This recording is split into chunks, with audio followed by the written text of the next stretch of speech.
तो इन तीन बड़े मिस्टेक की वजह से आपके पेपर में मार्क्स कम रह जाते हैं। चाहे आप जितना भी पढ़ाई करें, जितना भी रिवीजन करें, लेकिन फिर भी जब आप एग्जाम के लिए बैठते हैं, पेपर हाथ में लेते हैं, फिर आपके मार्क्स कम रह जाते हैं। क्यों? तो यस, आज हम इसको सॉल्व करेंगे, इस प्रॉब्लम को। पहले इस प्रॉब्लम को बताएंगे, तीन बड़े मिस्टेक, और इसके बाद इसका सोल्यूशन। तो यस, मेरा नाम है आमिर खान और आप देख रहे हैं हमें आमिर जीनियस हब पर। तो आज मैं आप लोगों को बताऊंगा सबसे पहले इन तीन बड़े मिस्टेक को और इसके बाद इसका सोल्यूशन। तो वीडियो को लास्ट तक देखना है और आज हम यहां से क्लियर करेंगे, फिर एग्जाम में आप जितना भी मार्क्स ले सकते हैं, ये आपकी मर्जी है, कोई ना आपको रोक सकेगा, ठीक है, मार्क्स लेने से। और आपका जो कॉन्फिडेंस है वो हाई लेवल तक पहुंच जाएगा। मिसाल के तौर पर एक स्टूडेंट है, वो उन्होंने एग्जाम के लिए बहुत ज्यादा तैयारी की है, बहुत ज्यादा प्रिपरेशन उन्होंने की है, लेकिन जैसे ही पेपर के लिए बैठता है, पेपर हाथ में लेता है, पहला क्वेश्चन देखता है तो उन्हें डर लगता है, दूसरा क्वेश्चन देखता है तो उनका कॉन्फिडेंस बहुत ज्यादा कम होता है। क्यों होता है? ये भी आपके साथ होता है, क्योंकि वो तीन बड़े मिस्टेक है जो ये स्टूडेंट करता है, वो स्टूडेंट आप भी हो सकते हैं, ठीक है। क्योंकि अगर आपने ये चीजें नहीं देखे और आपने इन चीजों के बारे में अगर आपको पता नहीं है, तो आप भी वो स्टूडेंट हो सकते हैं। इसलिए सबसे पहले वीडियो को स्किप ना करें और कोई भी पॉइंट वो स्किप ना करें, आखिर तक देखना है completely. Late of revision, revision को छोड़ते हैं, नए नए पॉइंटों के पीछे लगते हैं। दोस्त ने कहा किया, भैया हमने एक बुक देखा है, वहां पर नए पॉइंट मुझे मिले, आप जाके वो देखिए। हम क्या करते हैं, उसी के पीछे लगते हैं और जैसे ही हम वो बुक उठाते हैं, नए पॉइंट लिखते हैं और इससे क्या होता है, हमारा टाइम वेस्ट होता है और हमसे रिवीजन रह जाता है। और जैसे हम पेपर हाथ में लेते हैं तो हमें क्या होता है, कॉन्फिडेंस हमारा लो हो जाता है, क्योंकि हमें कुछ वहां पर आता ही नहीं है, वहां पॉइंटों से तो कुछ आया ही नहीं। लेक ऑफ रिवीजन, ये मिस्टेक आपने नहीं करना है। सबसे पहले आपने क्या करना है, ये नहीं करना है। दूसरा क्या है, वीक टॉपिक्स पर कम मार्क। इसका क्या मतलब भैया, आपके कुछ टॉपिक ऐसे होंगे जो वीक होंगे। मिसाल के तौर पर कुछ चैप्टर है जो आपके वीक है, ऐसे चैप्टर है वो स्ट्रांग है। अब क्या करते हैं, स्ट्रांग चैप्टर को बार बार पढ़ते हैं, वीक चैप्टर को बार बार रिवाइज नहीं करती।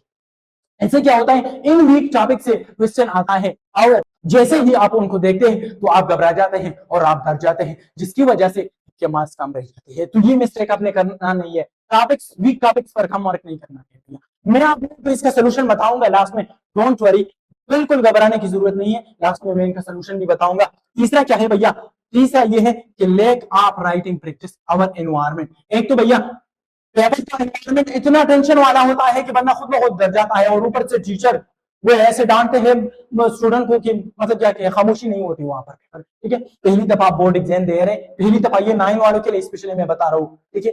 पहली दफा आप क्या दे रहे हैं, बोर्ड पेपर दे रहे हैं, तो वहां पर क्या होता है, टेंशन बहुत ज्यादा होता है। एनवायरमेंट वाला जो पेपर वाला एनवायरमेंट है, वहां पर टेंशन बहुत ज्यादा, इससे क्या होता है, बच्चे डर जाता है, स्टूडेंट डर जाता है। या lack of writing practice, lack of writing practice का क्या मतलब हुआ भैया, इसका मतलब ये हुआ कि आप क्या करते हैं, मिसाल के तौर पर कोई क्वेश्चन उठाते हैं, फिजिक्स आपने उठाया और इसमें एक इक्वेशन आप पढ़ रहे, थर्ड इक्वेशन पढ़ रहे, सेकंड इक्वेशन पढ़ रहे, आप क्या करते हैं, ऐसे ही ध्यान में सवाल करते ये बल्कि लिखते नहीं। इससे क्या होता है कि जैसे ही आप पेपर में बैठते हैं, आपको फिर वहां से सवाल आता है, न्यूमेरिकल आता है, आप होते हैं, क्योंकि आपने ध्यान में सवाल किया लेकिन आपने राइटिंग प्रैक्टिस नहीं किया है। इसलिए ये तीन बड़े मिस्टेक नहीं करना। अब इसका सोल्यूशन मैं बताऊंगा, लेकिन इससे पहले आप लोगों में से कौन है जो इन तीन बड़े मिस्टेक को करता है, कमेंट में जरूर लिख देना कि इनमें से एक ही है जो आप करते हैं, ठीक है। फिर इसका सोल्यूशन अब मैं बताऊंगा आप लोगों के लिए। तो भैया इसका सोल्यूशन क्या है, इन तीन बड़े मिस्टेक का सोल्यूशन सबसे पहले हमने करना क्या है, बेस्ट वे ऑफ रिवीजन। भैया ये बताओ कि रिवीजन करने का सही तरीका, सब कहते हैं रिवीजन रिवीजन,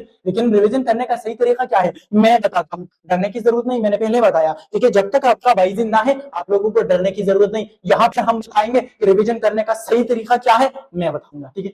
वो क्या है, मान लो कि पूरे नोट्स को और पूरे पूरे बुक को उठाना और उसको बार बार पढ़ना, ये रिवीजन नहीं है। अरे भैया आपने तो और भी कंफ्यूज किया, अभी रिवीजन है क्या, चलो मैं आपको बताता हूं। मिसाल के तौर पर मान लो कि आपके पास 10 क्वेश्चन है, 10 क्या है क्वेश्चन है, 10 क्वेश्चन है।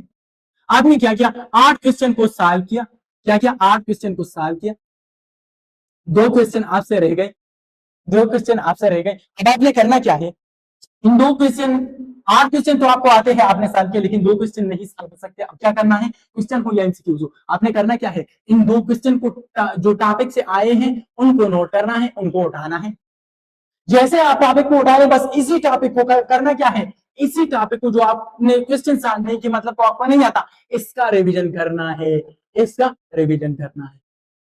बाकी सरसरी से पढ़ना है, लेकिन इसको बेसिक से लेकर आखिर तक पढ़ना है, इसका सही तरीके से रिवीजन करना है। 10 क्वेश्चन है, 8 साल के, 2 रह गई, 2 जिस टॉपिक से आए हैं उस टॉपिक को नोट करें और वहां से इसका रिवीजन करें। बेसिक तरीका है ये हमारे पास रिवीजन करने का।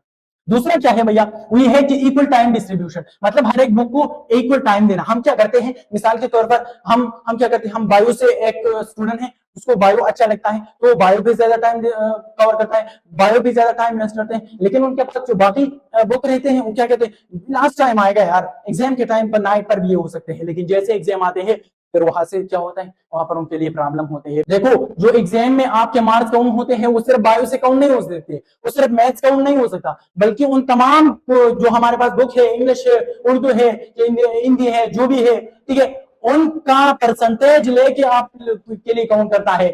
आप क्या करता है, एक टॉपिक पर मिसाल के तौर पर मुझे पसंद है मैथ्स पसंद है, तो आप ज्यादा टाइम किस पर कवर करते हैं, ज्यादा टाइम इसी पर वेस्ट करते हैं, वेस्ट टाइम, और ज्यादा टाइम इसी पर लगाते हैं। फिर एग्जाम में जब वहां से क्या आते हैं, फिर दूसरे आपके लिए मसला बन जाते हैं। तो इक्वल टाइम डिस्ट्रीब्यूशन मतलब कि 8 बुक है आपके पास, आपने इनका टाइम डिवाइड करना है। मिसाल के तौर आपने स्टडी करना है 4 घंटे, आपने करना क्या है, इसको डिवाइड करना है, मतलब 1 आवर में आपने करना है 1 आवर में आपने करना है 2 बुक को रिवाइज करना है, ठीक है। इस तरह जो हमारे पास 4 घंटे, उसको जो 8 बुक है आपके पास वो कवर हो सकते हैं। 9 में ऐसा है, पाकिस्तान में हम देखें, खैबर पख्तूनख्वा में देखें, पंजाब में देखें, फेडरल में देखें, बुक होते हैं, ठीक है। इसको सॉल्व किस तरह करें, तो अगर आप स्टडी करते हैं 4 आवर तो आपने करना ये तरीका है, तो आपने करना क्या है, सिर्फ और सिर्फ 15 मिनट एक बुक को देना है। इस तरह इक्वल टाइम डिस्ट्रीब्यूशन देना है। और लास्ट में जो क्या वो है ज्यादा इंपॉर्टेंट वो है, आपने रिवीजन भी किया, इक्वल टाइम डिस्ट्रीब्यूशन भी कर दिया, बोर्ड का पेपर अभी सर पर आ रहे हैं, तो आपने करना क्या है बेटा, देखो भैया आपने करना है सिंपल पेपर सॉल्व करना है या प्रीवियस बोर्ड पेपर जो होते हैं उनको सॉल्व करना है। सिंपल पेपर आप मार्केट से भी ले सकते हैं, मार्केट से आसानी के साथ ये ले सकते हैं, आप गूगल से भी ये ले सकते हैं, ठीक है। अभी तो और भी आसान है गूगल, मैंने कैसे लगा गूगल, अभी तो बहुत ही आसान है। मिसाल के तौर पर आप प्रीवियस बुक पेपर को उठा ले, वो आप सॉल्व करें, वो ठीक है। लेकिन आप सिंपल पेपर को क्या करना है, अगर आप टेस्ट के लिए तैयारी करते हैं किसी एंट्रेंस टेस्ट, और वहां पर क्या आते हैं, एंट्रेंस टेस्ट में ये आता है कि वहां पर एमसीक्यूज आते हैं, तो आपने करना क्या है, इन मुख्तलिफ बोर्ड के एमसीक्यूज होते हैं, आपने वो सॉल्व करना है, एकेडमी के। और सिंपल पेपर आपने करना क्या है, चैट जीपीटी या जिमिनाई को आपने देना है, उन्हें कहना है कि मुझे पहले चैप्टर से इतना क्वेश्चन दे दो ताकि मैं वो सॉल्व करूं, वो आपको क्वेश्चन देगा एक सीक्वेंस में। और ये देना कि मतलब कौन सा बोर्ड है हमारे पास, वहां से देगा। पाकिस्तान है, पाकिस्तान में केपी के बोर्ड है, इसमें पंजाब बोर्ड है, इसमें सिंध बोर्ड है, इसमें बलूचिस्तान बोर्ड है, फेडरल बोर्ड है, जो भी है आपने वो देना है। वो आपको 10 या 10 से ज्यादा, बस 10 ही का भी है, एक चैप्टर से 10 क्वेश्चन देगा, तब वो आप सॉल्व करें, ठीक है। चैट जीपीटी या जिमिनाई से आपके लिए काम आसान होगा। प्रीवियस बोर्ड पेपर उठा लो और वो सॉल्व करो। इससे क्या होगा, इससे आपका कॉन्फिडेंस बढ़ जाता है, और जैसे ही आप पेपर के लिए बैठ जाते हैं तो कोई प्रॉब्लम आपके लिए नहीं होता, आसानी के साथ तमाम के तमाम क्वेश्चन सॉल्व कर सकते हैं। तो यस, मैं मौजूद हूँ आपका भाई, हर टाइम आप लोगों के लिए इस तरह जो प्रॉब्लम होते हैं वो सॉल्व करने के लिए मैं यहाँ पर मौजूद हूँ। आपने करना क्या है, सिर्फ यही देखना है और फिर वहां से फॉलो करना है। और इंशाल्लाह इस तरह वीडियो और शॉर्ट कंसेप्ट जो हमारे चैनल पर भी हम अपलोड करते हैं, फिजिक्स भी अपलोड करते हैं, उनको चैनल को सब्सक्राइब करना है। Thank you for watching.